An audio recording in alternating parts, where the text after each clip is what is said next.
Private జీవితాలు వారి వారి సొంతం, పబ్లిక్లోకి వస్తే ఏమైనా అంటామని శ్రీశ్రీ అన్నారు.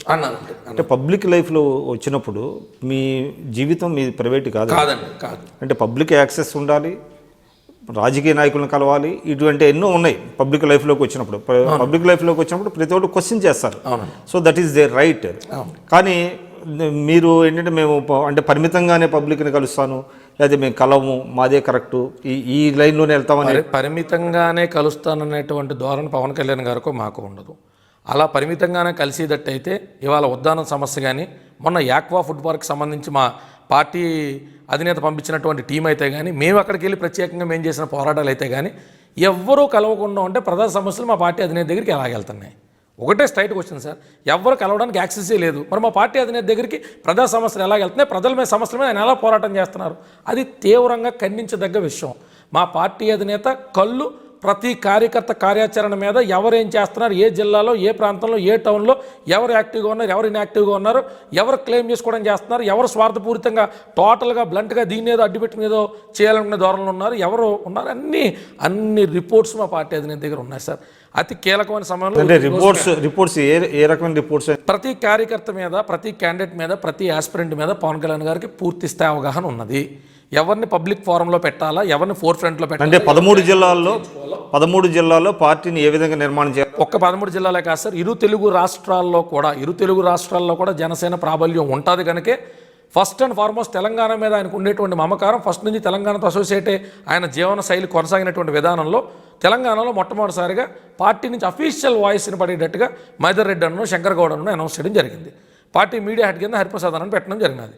అంటే ఇక్కడ ఒకటే ఆస్పెక్ట్ మనం గమనించాలా, ఏదో తొందరగా తత్తరబెత్తరగా ఎవరిని అనౌన్స్ చేసేసాం, వాళ్ళ క్రెడిబిలిటీ ఏందో, క్యారెక్టర్ ఏందో, కాండక్ట్ ఏందో తెలియకుండా ప్రజల మీద మనం పార్టీ తరపున రుద్దాం. రేపొద్దున ఏదైనా పవర్ని మిస్యూటిలైజ్ చేసుకుంటే పార్టీ అధినేతకో పార్టీకో చెడ్డ పేరు అనేది మేము భయపడలేదు సార్. కొన్ని లక్షల మంది, కోట్ల మంది జనం ఆశల మీద మేము నీళ్ళు జల్లిన వాళ్ళు అవుతాం కాబట్టి తీసుకున్నటువంటి ప్రతి నిర్ణయం మీద కూడా కూలంకషంగా మేము డిసైడ్ చేసుకున్న తర్వాత నిర్ణయం తీసుకున్న దిశగా మా పార్టీ పెద్దలు కానీ, పార్టీ అధినేత కానీ పవన్కు కలుపుతున్నారు. ఇప్పుడు రాష్ట్రానికి ప్రత్యేక హోదా, దాని మీద ఆయన బయటకు వచ్చి చాలా స్పష్టంగా బీజేపీ మీద విమర్శలు చేశారు. మోడీ గారిని కలుస్తానని అన్నారు. మరి ఇప్పుడు దాకా కలిసే ప్రయత్నం చేస్తానన్నారు. నేను అదన్నాను సార్.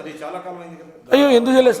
2 సార్లు అపాయింట్మెంట్ కోసం ఆయన పెట్టుకోవడం జరిగింది. మోడీ గారి పర్యటన ఎలా ఉంది, ఈ మధ్యలో డిమాండేషన్ ఎఫెక్ట్ ఎట్లా ఉందో ఇవ్వకపోవడానికి గల కాస్త ఇక్కడ ఏమైందంటే మోడీ గారు పవన్ కళ్యాణ్ గారికి అపాయింట్మెంట్ ఇవ్వలేదా సార్? అపాయింట్మెంట్ అనేటువంటిది prime minister office, PMO office ఎట్లా జరుగుతుందో మీకు తెలియదు కాదు.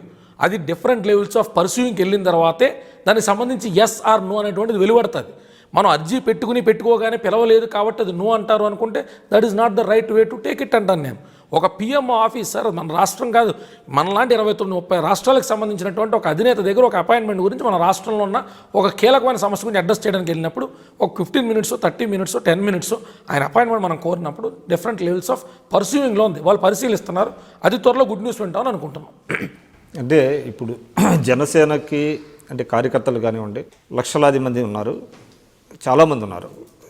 వాళ్ళందరూ ఏంటంటే పవన్ కళ్యాణ్ గారు ఏ విధంగా అయితే సినిమాల్లో హీరోగా ఉన్నారో రాజకీయాల్లో కూడా అదేటువంటి ఒక డైనమిజాన్ని కానివ్వండి నంబర్ 1 పొజిషన్లో ఉండాలి అనేటువంటిది కోరుకుంటారు. అయితే పవన్ కళ్యాణ్ గారు మాత్రం నేను సపోర్టివ్ రోల్లోనే ఉంటాను రాజకీయాల్లో అనేటువంటి ఒక విధానంతో వెళుతున్నారు అనేటువంటి విమర్శ జనసేన నుంచే వినపడుతున్నది. లేదు సార్, అది నేను ఖండిస్తున్నాను. ఎందుకంటే నెంబర్ 1, నెంబర్ 2 పొజిషన్లు అనేటువంటి పాలిటిక్స్లో కేవలం ఒక మనిషి యొక్క స్టేట్ ఆఫ్ మైండ్ మాత్రమే. ప్రజా సమస్యల మీద ఎవరు ధీటుగా, త్వరగా, ఎల్లప్పుడూ స్పందించగలుగుతారో వాళ్ళే నెంబర్ 1. ఆ నెంబర్ 1 పొజిషన్ అనేటువంటిది నేను చెప్పిన డెఫినేషన్ ప్రకారం తీసుకోదలుచుకుంటే already Pawan Kalyan is number 1 in politics just because he is consistently fighting on political as well as public and as well as social issues and is available to people. దాన్ని ఏదైతే traditional politics మెథడాలజీలో చూస్తే మాత్రం, ఆ కోణంలో ఆ pipe నుంచి చూస్తే మాత్రం మీరు అన్నట్టు కొంత వేరియేషన్ ఉన్నమాట అయితే వాస్తవం. ఆ వేరియేషన్ని ఖచ్చితంగా 2019 లోపల పూర్తి స్థాయిలో ఎవరెవరైతే విమర్శకులు ఉన్నారో ఆ విమర్శకుల మనసులో తీస్తాం. జనాల మనసులో తీయాల్సిన అవసరం లేదు. ఆల్రెడీ మా పార్టీ అధినేత చాలా ఉన్నతమైన స్థానంలో ఉన్నాడు ప్రజల మనసులో. ఇప్పుడు పవన్ కళ్యాణ్ గారు అంటే ప్రజలకు సంబంధించి కొన్ని ఇష్యూస్ని స్పష్టం చేయాల్సిన అవసరం ఉన్నది. అంటే ఆయన విధానం ఏమిటి, ఆయన పందా ఏమిటి, ఆయన ఏ విధంగా వెళ్ళదలుచుకున్నారు, లేకపోతే కొన్ని ఇష్యూస్ పట్ల ఆయన స్టాండ్ ఏంటి అనేటువంటిది ప్రజలకి మీడియా ద్వారా తెలియజేయాల్సిన అవసరం ఉంది. అయితే ఆయన మీడియాని ఎందుకు అవాయిడ్ చేస్తున్నారు? అవాయిడ్ చేయట్లేదు సార్. పూర్తి స్థాయి పార్టీ నిర్మాణం నేను ఒకటే క్లియర్ చెప్తున్నా, పార్టీ నిర్మాణ దశలో ఉంది. అతి త్వరలో <6 months స్పాన్లో మా పార్టీ ఆఫీస్లో రెగ్యులర్ ప్రెస్ మీట్లు పెట్టడం కానీ, ప్రతి సమస్య మీద కూడా ఇమీడియట్గా మా పార్టీ స్టాండ్ అని చెప్పడం కానీ, ప్రెస్ నోట్ రిలీజ్ చేయడం కానీ, ఏదైతే ఒక పొలిటికల్ పార్టీ ప్యూర్ ఫంక్షనాలిటీ ఉంటుందో ఆ ఫంక్షనాలిటీని ఆల్రెడీ మేము అడాప్ట్ చేసుకున్నాం. ఎగ్జిక్యూషన్ కోసం మాత్రం it takes a little while మాత్రమే. ఖచ్చితంగా ప్రెస్ నోట్లు ఉంటాయి మా పార్టీ ఆఫీస్ నుంచి.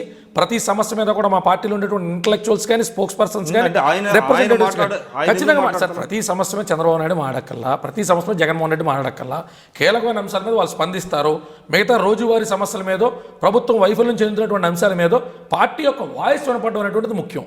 జనసేన పార్టీలో వినపడే ప్రతి వాయిస్ కూడా రెప్లికా ఆఫ్ పవన్ కళ్యాణ్ గారు అవుతారు తప్ప, మా పార్టీ అధినేత సిద్ధాంతాలు మేము మైండ్లో పెట్టుకుని మాట్లాడతాం తప్ప, మా ఎవరం కూడా ఇండివిజువల్గా మాట్లాడేటువంటి పరిస్థితి కానీ, ఇండివిజువల్గా ఉండేటువంటి పరిస్థితి కానీ ఆయన ప్రకటించిన తర్వాత, అధికారికంగా మాది పూర్తి ఫంక్షనాలిటీ వచ్చిన తర్వాత ఉండబోదు.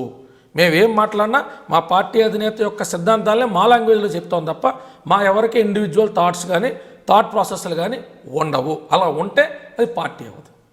సరే, రాజకీయాలు కాసేపు పక్కన పెట్టి అది సినిమాల విషయానికి వద్దాం. ఆయన సినిమాల్లో చాలా బిజీగా ఉన్నారు, కానీ రాజకీయాల్లోకి రావడం వలన కొన్ని వర్గాలను దూరం చేసుకునే అవకాశం ఉంది. అది ఆ ఎఫెక్ట్ సినిమాల మీద పడే అవకాశం కూడా ఉందా? అంటే ఆయన సినిమా కలెక్షన్స్ మీద కానివ్వండి, లేకపోతే వ్యూవర్షిప్ మీద కానివ్వండి. ప్రేమం అనే సినిమా మలయాళంలో తెస్తే తెలుగు వచ్చినా రాకపోయినా ఆ నోట ఈ నోట విని మౌత్ పబ్లిసిటీతో నేను 10 సార్లు చూశాను. End of the day content ఉన్నటువంటి సినిమాకి, సబ్జెక్ట్ ఉన్న సినిమాకి, పవన్ కళ్యాణ్ అంటే ఒక చరిష్మాటిక్ యాక్టర్ ఉన్నటువంటి సినిమాకి సామాజిక వర్గాల బేసిస్ మీదో, రీజన్ బేసిస్ మీదో ఆగుతుందని నేనైతే అనుకోవట్లేదు. దానికి నిదర్శనమే ఈ మధ్యకాలంలో వచ్చినటువంటి సూపర్ హిట్ సినిమాలు ఎన్నో చూస్తున్నాం మనం. తెలంగాణ సెపరేట్ అయిన తర్వాత కూడా ఆ తెలంగాణ మూమెంట్ అప్పుడు ఏదో కొంత డిస్టర్బెన్స్ అయితే ఉన్నాయి, కానీ తర్వాత అద్భుతంగా ప్రజలందరూ సినిమాలను ఆదరిస్తున్నారు. అద్భుతంగా సినిమా పవన్ కళ్యాణ్ గారి సినిమానే కాదు సార్, ప్రతి సినీ నటుడు కూడా బాగా చేసినప్పుడు చిన్న నటుడైనా పెద్ద నటుడైనా ప్రజలు ఆదరిస్తారు. తెలుగు వారంటే తెలంగాణ అయినా, ఆంధ్ర అయినా తెలుగు వారంటేనే ఆదరణకు పెట్టింది పేరు.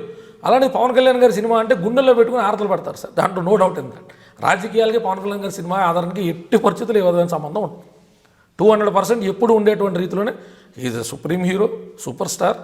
అండ్ ఆయన ఒక ట్రెండ్ సెట్టింగ్ నేచర్ కానీ, ఆయన ఒక విధానం కానీ ఎప్పుడూ అందరినీ మంత్రముగ్ధులు చేసింది సార్. ఆయన్ని స్క్రీన్ మీద చూడటం కోసం నెలల తరబడి కళ్ళగంట అభిమానులు గడుపుతూ ఉంటాం. సో అంటే అభిమానులు కానివ్వండి, లేకపోతే పార్టీలో ఉండేవాళ్ళు కానివ్వండి, అటు రాజకీయాల్లో కొనసాగాలి, ఇటు సినిమాలు చేయాలనేటువంటి అభిప్రాయం ఉందా? ఖచ్చితంగా ఉంటుంది సార్. ఎందుకంటే ఎన్టీ రామారావు గారు లాంటి వ్యక్తి రాజకీయాల్లోకి వచ్చి బాగా సైన్ అయిన తర్వాత కూడా సినిమాలు చేయడం మనం చూసాం. సినిమా అనేటువంటిది ఒక సగటు ప్రేక్షకుడు ఆహ్లాదపరిచేటువంటి ఒక మాధ్యమం. దానిలోంచి పక్కకు తప్పుకోవాల్సినటువంటి అవసరం అయితే లేదని మా బలమైన వాదన అభిమానుల కింద. ఎందుకంటే పవన్ కళ్యాణ్ గారిని, చిరంజీవి గారిని ఆ తెర మీద చూస్తున్నంతసేపు మమ్మల్ని మేము మర్చిపోతాం. సో అందుకని సామాజిక వర్గాలకు అతీతంగా చిరంజీవి గారు మెగాస్టార్ సార్, సామాజిక వర్గాలకు అతీతంగా పవన్ కళ్యాణ్ గారు మెగాస్టార్, సామాజిక వర్గాలకు అతీతంగా బాలకృష్ణ గారు సూపర్ స్టార్. ఇప్పుడు జగవత్మిపుత్ర శాతకర్ణి రిలీజ్ అవుతుంది జనవరిలో. నేను we are waiting, Pawan Kalyan fans కానీ కూడా మేము కూడా ఎప్పుడు చూద్దాం అనేటువంటి ఆతృత మాలో ఉన్నది. సినిమా బాగుంటే, సినిమాలో కంటెంట్ బాగున్నది అన్నప్పుడు ఆ ప్రోమోలు చూసే బోలని కళ్ళగంటా ఉంటాం. 3.5 hours ఆ ఎంటర్టైన్మెంట్ మేము కోరుకుంటాం. కాబట్టి పవన్ కళ్యాణ్ గారు లాంటి మనిషి రాజకీయాల్లో ఉంటూనే ఆయనకు అవకాశం దొరికినప్పుడు సినిమాలు చేయాలన్నది మా బలమైన వాదన. మీరు ఒకటి చెప్పండి స్పష్టంగా, ఎప్పట్లోగా జనసేన పార్టీ నిర్మాణం జరిగే అవకాశం? <6 months అని నేను అనుకుంటున్నాను సార్. నాకు ఉండేటువంటి విశ్వసనీయ వర్గాల సమాచారం మేరకు కూడా 6 months స్పాన్లో ఒక భౌగోళికమైనటువంటి స్కెల్టన్ ఏర్పాటు, 1.5 year స్పాన్లో మంచి నేతలు మనం ప్రజల్లో చూడడం, జనసేన తరపున మాట్లాడడం, జనసేన వాయిస్ వినపడడం, జనసేన ఒక పూర్తి స్థాయి కార్యాచరణలోకి రావడం మీరు చూస్తారని నేను. అంటే పూర్తి స్థాయిలో ఒక రాజకీయ పార్టీగా ఫంక్షనింగ్ మొదలవుతుంది 200% సార్ 6 monthsలో. 6 months అది పవన్ కళ్యాణ్ గారు చెప్పే అవకాశం ఉందా? ఖచ్చితంగా చెప్తారు, ప్రకటించే అవకాశం. ఆల్రెడీ సార్ నేను ఒకటే ఏంటంటే ఆయన యాజ్ ఎ హోల్ కింద చెప్పేశారు. బిట్స్ అండ్ పీసెస్ కింద దాన్ని చెప్పడం కోసం ప్రజలు కానీ మీడియా మిత్రులు కానీ వేచి చూస్తున్నారు. ఆయన ఖచ్చితంగా చెప్తారు సార్. 2019కి సరే మేము ఎవరిని అన్యాయం చేయట్లా, ఎవరిని ఇబ్బంది పెట్టట్లా. రాజకీయంగా భారతదేశ సార్వభౌమాధికారి ఇచ్చినటువంటి హక్కు మేరకు ప్రతి సిటిజన్, ప్రతి పౌరుడు కూడా రాజకీయంగా తన ప్రయత్నాలు తను చేయొచ్చు. ప్రజలకు మంచి చేయాలనేటువంటి సదుద్దేశం మాకు ఉన్నదనేటువంటి సంగతి మా ప్రత్యర్థులు, విమర్శకులు సైతం కాదనలేనటువంటి అంశం. పవన్ కళ్యాణ్ గారి అభిమానులు కానీ, సేవా తత్పరత కలిగిన మనుషులు వాళ్ళు రాజకీయాల్లోకి వచ్చి లెజిస్లేటివ్ అసెంబ్లీస్కి వెళ్ళి ప్రజలకు ఏదైనా మంచి చేయగలుగుతారంటే ఖచ్చితంగా చేస్తారనేటువంటి ధోరణి మా విమర్శకులు సైతం కాదనలేనటువంటి అంశం. భవిష్యత్తులో వైఎస్ఆర్సీపీతో కలిసి పనిచేసే అవకాశాలు ఏమైనా ఉన్నాయా అంటారా?